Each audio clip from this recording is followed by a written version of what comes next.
Today's lab activity is a little bit more interactive than the demonstration from earlier this week. So you will see thermal energy from foods. I need you to open it up, read through it, and answer any pre-lab questions. We are working with 3 food sources today. We have cheese puffs, Brazil nuts, and almonds. So the first thing we're going to do is find the masses for each of these. First up are the cheese puffs. So here's the mass of the pan, and then I'm going to add the cheese puffs to the pan, and here's the mass of the pan plus the cheese puffs. First thing you have to do is calculate the mass of just the cheese puffs. Next, we have the Brazil nuts. Here's the mass of the pan. Now, let's find the mass of the pan plus the Brazil nuts. Okay?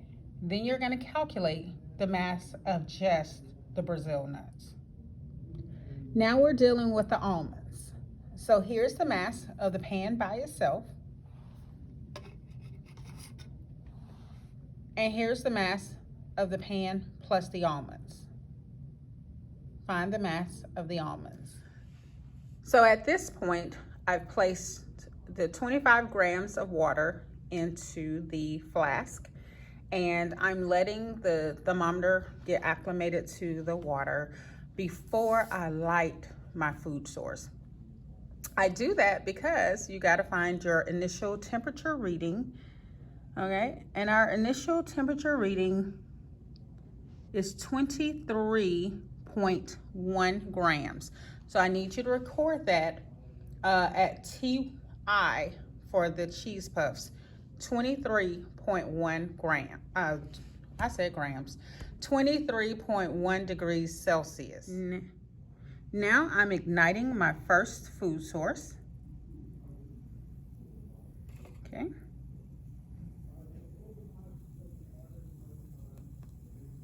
And if you noticed, it's giving off some black soot. I'm just gonna pop the splint right there. I am going to leave this burning for about 5 minutes or until the food source burns all the way through, whichever comes first. Okay, and then at that point, I will stir it and record the final temperature. It hasn't been 5 minutes yet, but I was hoping you could hear the sound of the water bubbling. Okay.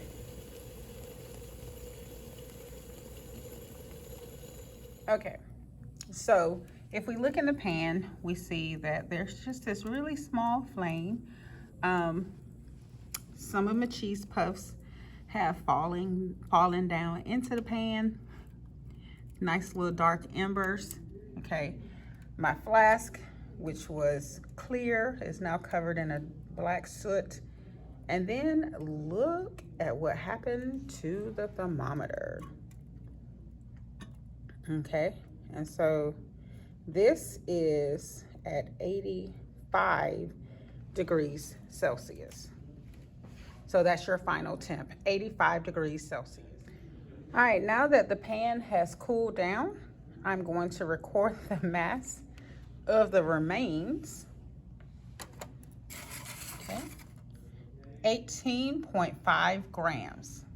All right, 18.5 grams. That's the mass that I'm left with, 18.5 grams. And we know the initial mass of the pan was 13.5, so you can calculate the mass, the second mass.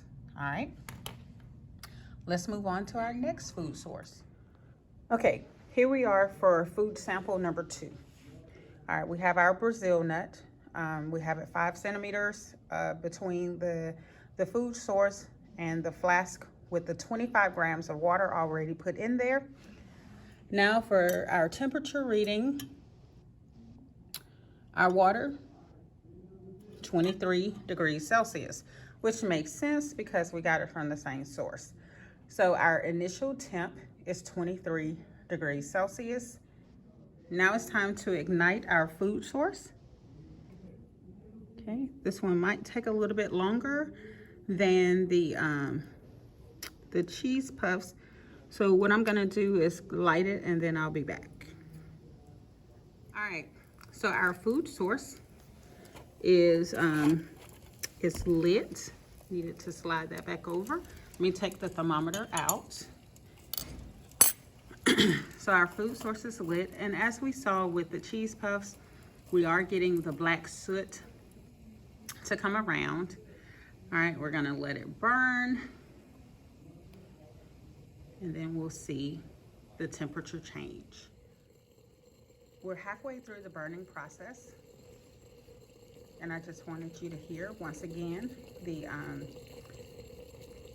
bubbling from the boiling of the water. Okay, you can see condensation happening at the top.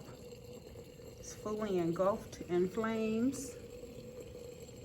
That energy is being released from the food source. Some of it is actually being absorbed by the water. Most of it, however, is coming out as heat to the surroundings, light, and some sound. All right, so our food source is just about out. Some particles were floating up and coming down, and I just wanted to show you some of these particles landed on the flask. So our food source is out. Okay, so the thermometer goes back in. Okay, swirl it around a little bit. It's going up. There are little particles floating all around.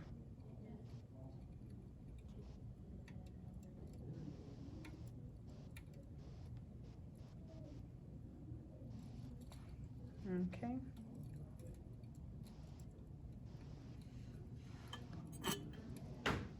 Trying to see where it stops. It's still climbing.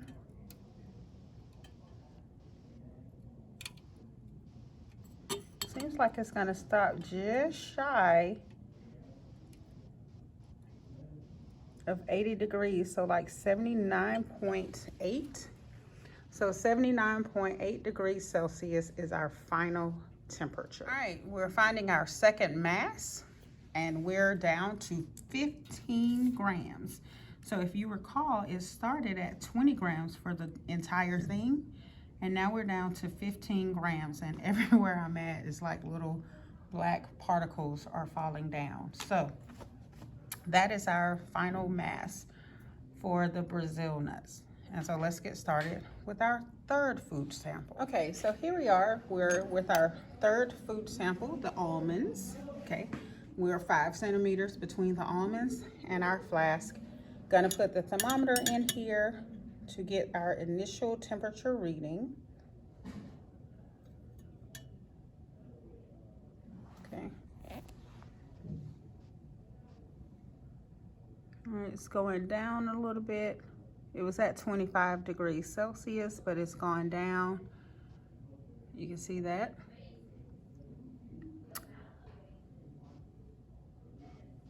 So it's 24 degrees Celsius. All right, so now I'm going to ignite our third food source.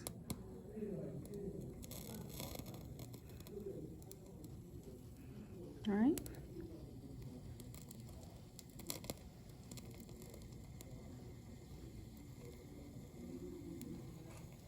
All right, okay, there it is. Okay, and you can see the black soot has already started.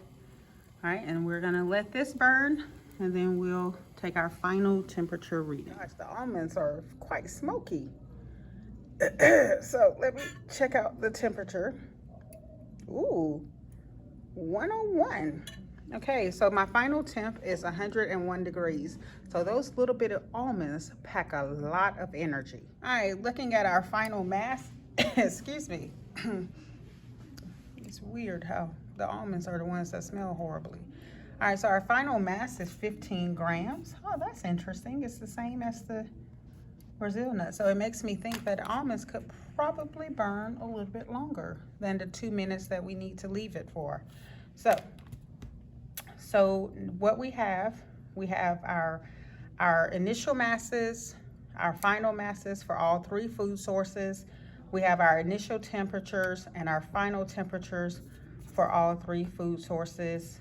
We have the mass of water for each of these, which was 25 grams for each food source. And so what we're gonna do with that is we're gonna calculate the rise in temperature for each food source. We're going to calculate the rise in temperature for the water, and then we're going to calculate the amount of energy that was absorbed by the water from when the cheese puffs were burned. So here's the cheese puffs, the Brazil nuts, and the almonds. Okay, so we're going to calculate the energy that was absorbed by the water. And then another calculation we're going to do is the heat absorbed per gram of food, okay, by dividing the energy absorbed by the water by the mass of the food burned. So we will do that for the cheese puffs, for the Brazil nuts, and for the almonds. And then there are some conclusion questions, and you will submit this. All right.